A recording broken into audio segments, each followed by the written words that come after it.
Good morning, everyone. My name is Jimmy Harris. I'm an education advisor with the Trio Education Opportunity Centers. And today I wanted to do a presentation on the importance of an education in today's society. So I would like to begin with a quote that reads, "Education is the foundation upon which we build our future."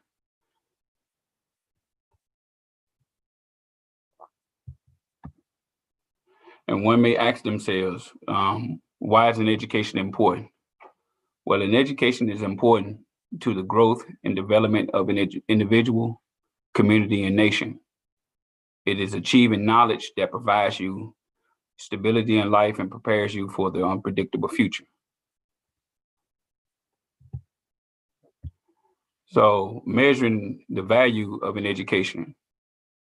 Here, this slide uh, dictates the median weekly earnings of an unemployed rate by education attainment for the year 2019. So you're talking about the median salaries of individuals based on their educational levels. So starting with the doctoral degree and professional degrees, these individuals roughly make approximately $1,750 a week, whereas an individual with a master's degree earns $1,500 a week. And as the degree level is decline, and in this case of the chart, you will see that the salaries will decline. A bachelor's degree, like I said, is $1,250 a week, and an individual with an associate's degree earns roughly $800 a week. An individual that has some college or no degree at all earns a little bit more than $750 a week, whereas an individual with a high school diploma earns right at $750 a week. And finally, we see that an individual that has less than a high school diploma, no diploma at all, earns roughly $600 a week. So think about that for a moment. You take some time and you will realize, see, if you are an individual that has a family and you're trying to you're relying on that salary, then that's pretty hard to take care of yourself and three other individuals with that. So it is may be important to you to seek a higher level of education. And for this shows that the more educated you are, the more likely you are to earn.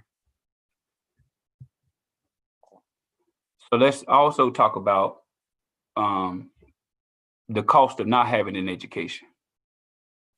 So there is a direct correlation with a lack of high school education and incarceration. This slide shows that 68% of state prison inmates did not receive a high school diploma prior to their sentencing. 80% of males in federal and state prisons do not have a high school diploma.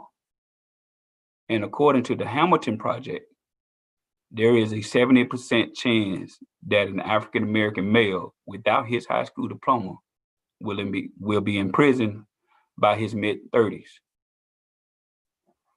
We'll continue to the next slide with the cost of having an education. There is also a direct correlation with the lack of high school education and poverty. In 2011, approximately 60% of individuals that received government assistance had a high school diploma or less. Many individuals with a high school diploma or less wind up unemployed or in low-paying or often part-time jobs. So with these two slides, you see the correlation with imprisonment and unemployment.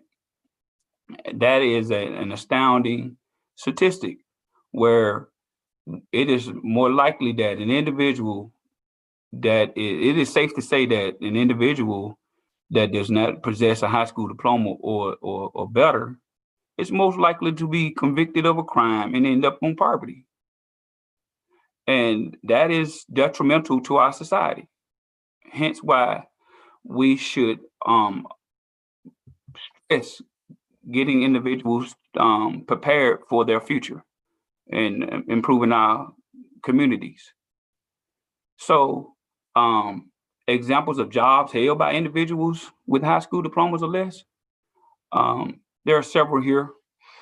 Food preparation services, production operations, office and administrative support, farming and forestry, transportation and construction, also installation and maintenance.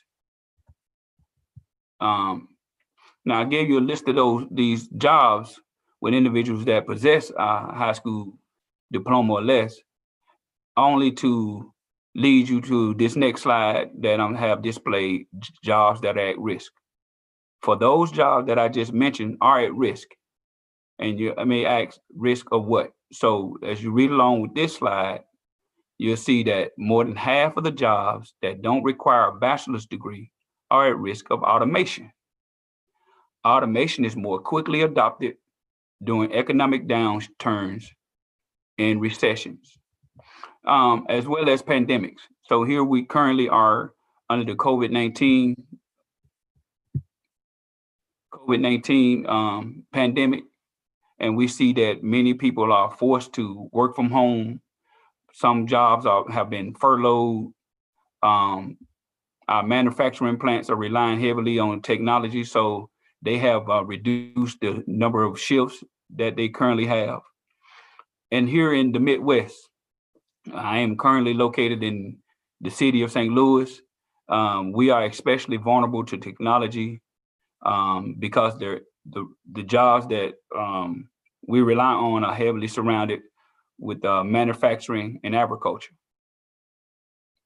So it is easily to say that we can be replaced by machinery.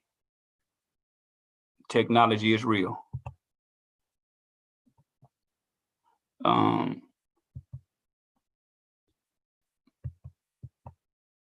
Something happened.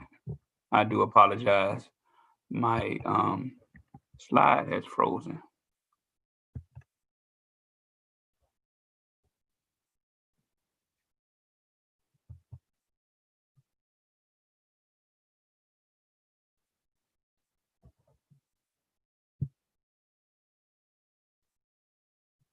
Okay, here we are. I apologize for the interruption. So then, what is automation, you may ask? So automation is the creation and application to monitor and control the production and delivery of products and services. Examples of automation are self-checkout at Walmart. So there was a time when you would go into your local Walmart store and you would you would see 20 to 25 cashiers checking you out once you made your purchases.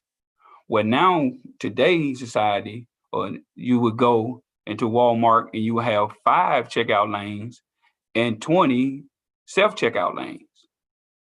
Also, when you're making phone calls to your cable company or phone company, you're not getting an individual anymore. You're getting an automated service.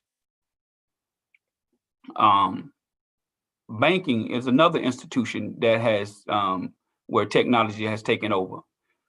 There was a time where there were 4 to 5 tellers behind the bank, behind the counter, and it was fair to say that you can go in and develop a business rapport, personal relationship with your teller. But now that time has gone, because when you go into the bank, you're walking up into an automated teller machine that would assist you with your banking needs, taking pictures to make your check deposits.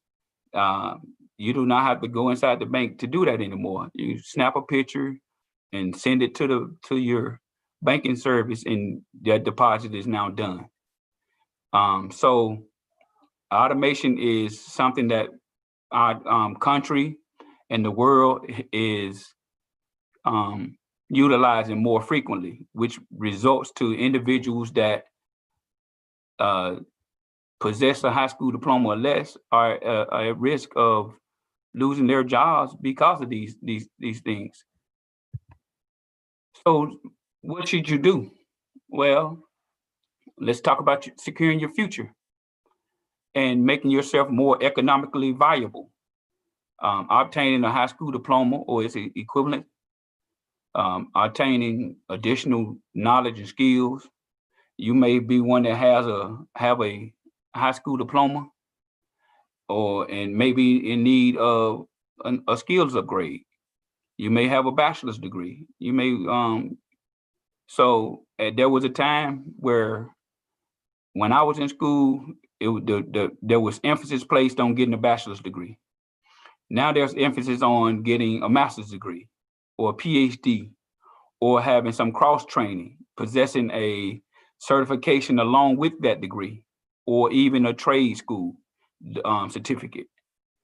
These things that are credentials that we would need to make ourselves more economically viable. So let us help you, ELC Trio Educational Opportunity Center.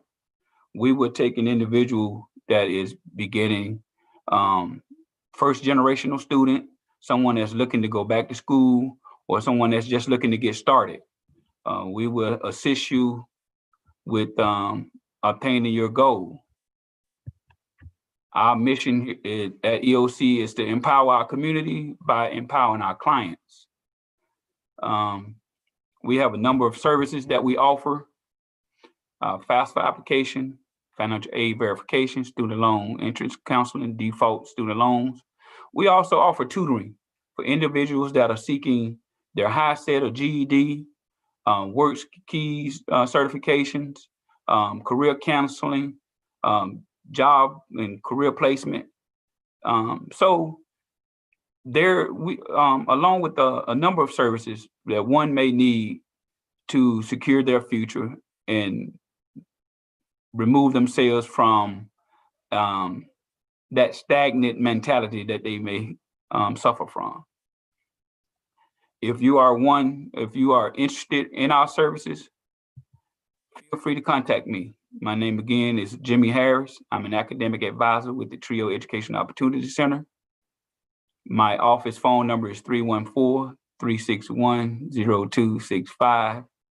And my work cell is 314-648-5878. Or you can reach me by email at jharris@heccstl.com. Currently, we are teleworking from home, so email or cell would be sufficient due to the pandemic. And once we are relieved from the pandemic, I would reach back out to my clients and you to give you some notification as to when we're returning to our office. So thank you again for listening and viewing our presentation on the importance of an education.